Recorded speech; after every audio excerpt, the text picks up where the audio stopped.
Tem alguns filmes que eu vou assistir despretensiosamente e eu termino pensando, não tem como o cinema ser melhor do que isso aqui. Chegamos no limite. Eu acabei de assistir uma obra-prima. Então, no vídeo de hoje eu vou falar 5 desses filmes, 5 filmes que se conectaram muito comigo, 5 filmes que eu sou bem apaixonado por eles, sim, e espero que sirva de indicação e um bate-papo mesmo sobre essas obras que eu admiro tanto. Antes da gente começar, deixa eu só me apresentar, eu sou o Thiago Van Hala, esse aqui é o Peixe com Pipoca, um canal onde a gente fala de filmes e séries a partir da minha perspectiva e a maneira como essas produções me afetam. Espero que você se sinta bem-vindo aqui nesse canal para comentar, para debater as obras que a gente vai falar hoje, beleza? Eu vou fazer a lista de hoje pela ordem de lançamento, e o primeiro filme que eu queria falar é Contatos Imediatos de Terceiro Grau, dirigido pelo Steven Spielberg, de 1977.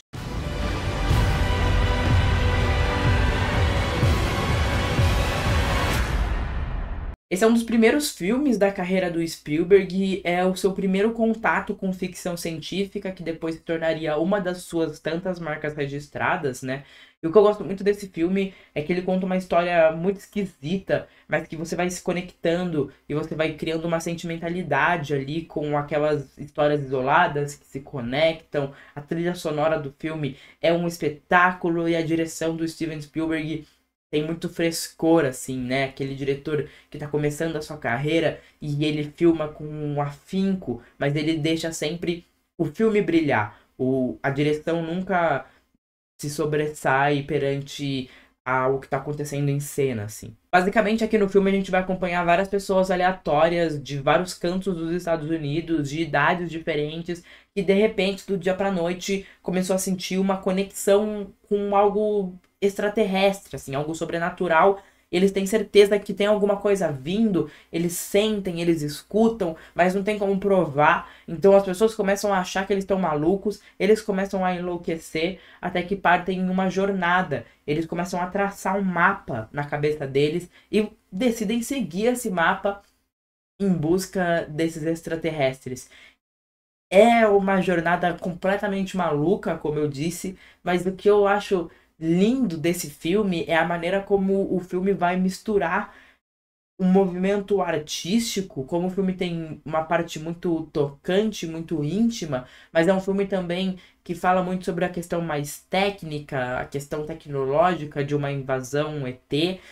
No final do filme, a gente tem um momento bem catártico disso, e uma curiosidade é que a mãe do Steven Spielberg era uma pianista, ou seja, era uma pessoa que prioriza ali questões envolvendo o emocional e tudo mais, e o seu pai era um engenheiro, então com certeza é uma prioridade a racionalidade. E aí aqui nesse filme a gente tem um encontro, um casamento perfeito entre esses dois fatores, assim como o casamento dos pais de Steven Spielberg. Segundo filme da lista, O Homem-Elefante, de 1980, dirigido pelo David Lynch, que é o meu diretor de cinema favorito. Aqui está uma das bíblias. Esse aqui é um livro biográfico do diretor, mas eu confesso que ainda não terminei de ler. Mas o David Lynch, ele tem um espaço muito grande no meu coração. Desde que eu assisti Cidade dos Sonhos, que é o meu filme favorito, tem o pôster aqui no meu cenário, por conta de como ele trabalha acima de tudo a questão emocional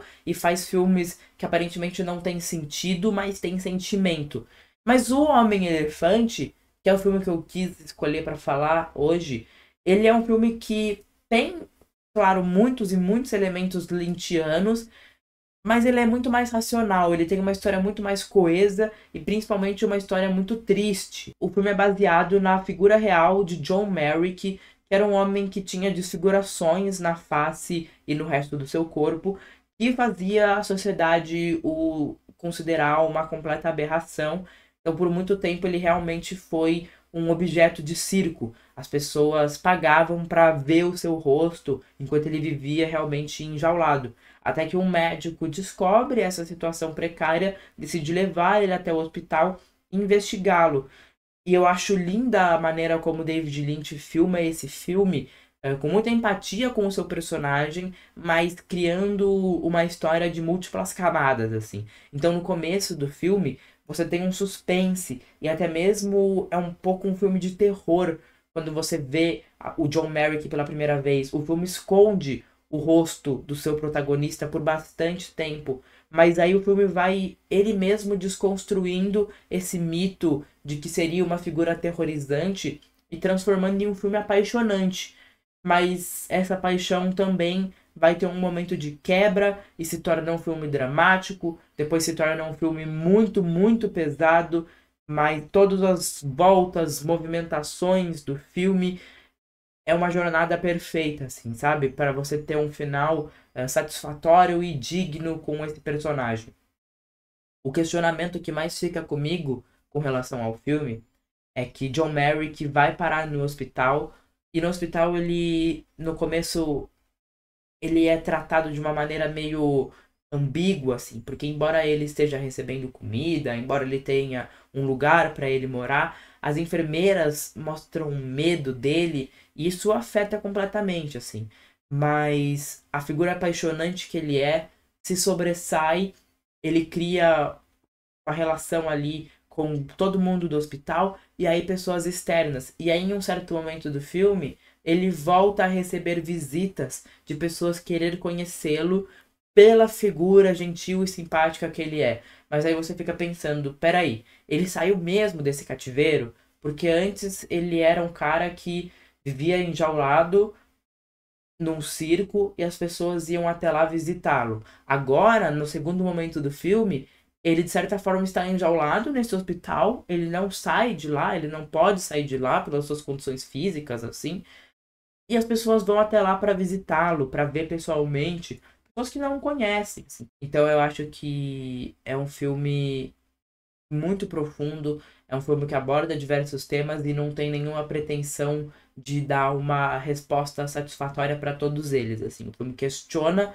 mas ele tá fechado com o John Merrick do início ao fim. O primeiro pensamento que eu tive quando eu terminei Mulheres Diabólicas, filme de 1995, foi: de fato, aqui temos mulheres diabólicas. Esse filme a gente vai acompanhar uma personagem interpretada pela Sandrine Bonner, que vai trabalhar como empregada em uma casa grande de uma família claramente de classe alta. É uma baita de uma casona e ela faz tudo lá. Ela cozinha, ela limpa. E embora ela seja bem tratada por essa família, é sempre um tratamento de inferioridade. Inclusive, esse filme inspirou o Bong Joon-ho na construção de Parasita.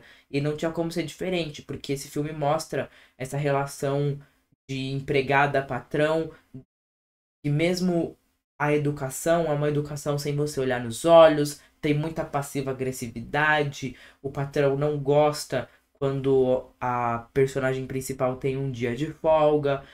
Lembra muito Que Horas Ela Volta, que veio bastante tempo depois, mas também é um filme belíssimo, nacional. Mas aqui nos Mulheres Diabólicas tem uma coisinha de diferente. A Sophie Bonnet, desculpa, só vou chamar ela pelo nome da atriz. Ela tem uma acusação no passado que ela cometeu um assassinato. Nunca conseguiu provar, mas as fofocas circulam por aí. E aí ela vai fazer amizade com a personagem da Isabelle Huppert, que é a minha atriz favorita.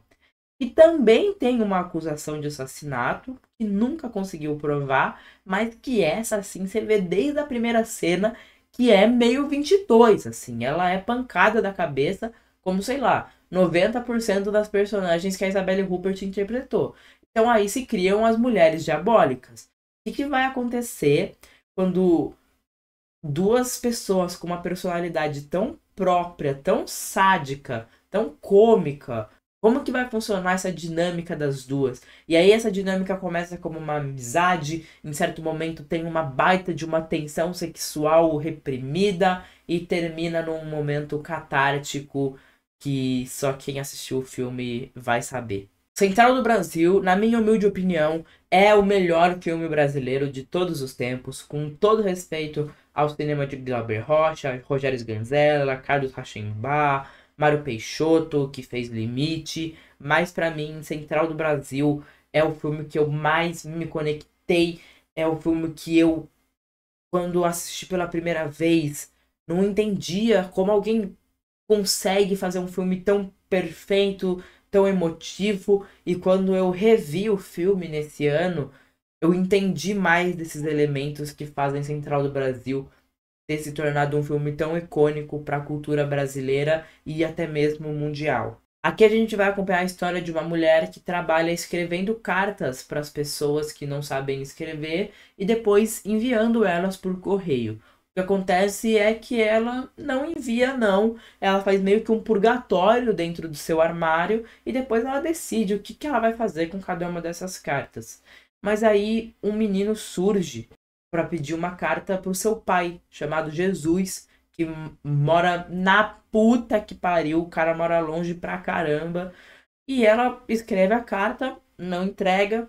No dia seguinte, ele volta com a sua mãe, escreve outra carta que ela não entrega. E aí acontece algo com a mãe desse menino e o menino fica sozinho e ela algumas situações acontecem que ela vai sentir uma culpa, ela vai se sentir responsabilizada por esse menino e embarca em uma jornada com ele até o lugar onde o seu pai mora, que é do outro lado do Brasil, é na puta que pariu arrebentando mesmo. Eu acho Central do Brasil genial por ser um filme que na sua primeira camada ele já apresenta muitas coisas, muita reflexão, muita honestidade, colocando uma personagem de caráter duvidoso em uma aventura que também se torna uma aventura pessoal. É uma espécie de road movie, mas um road movie bem mais complexo, porque as coisas dão errado o tempo todo, eles pegam diversos tipos de transporte ao longo do filme, mas ele é um filme com um subtexto de religiosidade muito forte, assim. Então é uma jornada de redenção da personagem principal, mas é só você olhar o texto e você para pra pensar, peraí, a gente está falando de uma mulher que na fase final da sua vida se trata de uma idosa e que fez mal a muitas pessoas, é claramente uma pessoa ruim, vai em busca de Jesus, porque o pai do menino chama Jesus. E nessa jornada dela, ela passa basicamente por todo o circuito de religiões do Brasil. Então, eles pegam carona com um caminhoneiro evangélico. Depois eles entram em uma carroça com pessoas de religiões de matriz africana. O filme todo ele tem essa camada e é como se ela, que colocou por tantos anos as cartas das pessoas em um armário e chamou aquilo de purgatório, é como se agora ela estivesse passando pelo seu purgatório. Então, é um filme absurdamente tocante. É um filme absurdamente cheio de mensagens, de referências, assim. E tudo isso é feito com um carisma único, assim, entre os dois personagens principais. E tem um toque final, que é o último comentário que eu vou fazer sobre Central do Brasil, que é a trilha sonora. Porque quando você tem aquela trilha tocada nos principais momentos do filme, e ele sempre sabe quando colocar aquela bendita musiquinha, você remete ao sentimento que o personagem teve na primeira vez que a música tocou. Aí na terceira vez que a música toca, você remete o sentimento da primeira e da segunda música. Então ele é um filme que vai te lembrando da força emocional dele, sabe? E no final você tá destruído por dentro, porque você passou por toda aquela jornada, você cruzou o Brasil junto com a personagem da Fernanda Montenegro e do menininho. E para fechar a lista, eu vou falar sobre o filme que inspirou a criação desse vídeo, que é Undina. É um filme de 2020 do Christian Petzold, que também é um dos meus diretores favoritos. Eu gosto muito, muito, muito de todos os filmes que eu assisti dele. E esse aqui eu assisti muito recentemente mesmo. Mas antes do filme acabar, eu já tava pensando na minha cabeça, meu Deus, que obra-prima, assim. No filme a gente vai acompanhar a Undina, que é uma historiadora com uma vida pacata, mas que tem uma particularidade sobre ela. Se ela for traída pela pessoa amada, ela precisa matá-la e depois voltar para as águas que veio. A princípio pode parecer um filme bem fantasioso, mas o Petzold ele usa essa fantasia em meio à normalidade para contar uma baita de uma história de romance. Assim, um romance shakespeariano. Eu lembrei muito de Romeu e Julieta em um certo momento do filme, porque ele vai contar a história dessa personagem principal que tem uma paixão, tem o seu coração partido, mas ele vai aos poucos se curando quando chega uma nova pessoa em sua vida. Porém, a tradição ainda tem que ser mantida. E ele é um filme também com uma música muito linda. Ele é um filme com interpretações muito verdadeiras, muito honestas. A atriz principal é a maravilhosa Paula Beer, e tudo que eu assisti dela, ela tem uma performance brilhante, porque ela é uma mulher muito bonita, com um sorriso muito cativante, assim. Então, você vê os homens se apaixonando por ela e você pensa, eu sei exatamente por que ele tá se apaixonando por ela, certíssimo. E aí você tem essa história de romance se construindo, e meio a uma história que já foi. Inclusive, tem uma cena que é lindíssima, quando ela está com o seu novo amor, uma pessoa que ela realmente ama, e passa por ela o seu antigo amor. E aí ela dá uma olhada pra trás e essa cena é filmada assim de uma forma linda, linda, linda, linda, linda pelo Petzold, que na minha opinião, o seu maior ponto positivo como diretor talvez seja justamente a sua capacidade de observar aonde está a sua história. Então parece que, mesmo ele roteirizando as suas coisas, parece que é um roteirista diferente, assim. Então ele vai ler e tem uma análise sobre aquela cena muito de fora. Parece sempre que ele tá olhando de um ponto de vista onipresente, onisciente, assim. E aí, dessa maneira, ele consegue analisar a situação e mostrar a sua análise através de um ângulo de câmera. Enfim, eu amo tudo que esse cara fez, principalmente Fênix de 2014. Assistam Christian Petzold, tem vários filmes dele no catálogo da Reserva Imovision. E eu vou ficando por aqui. Essas são as dicas de hoje. Deixa aí nos comentários 5 filmes que vocês assistiram e que vocês acharam obras-primas do cinema. E eu vou adorar julgar a listinha de vocês. Eu vejo vocês na próxima. Um beijão.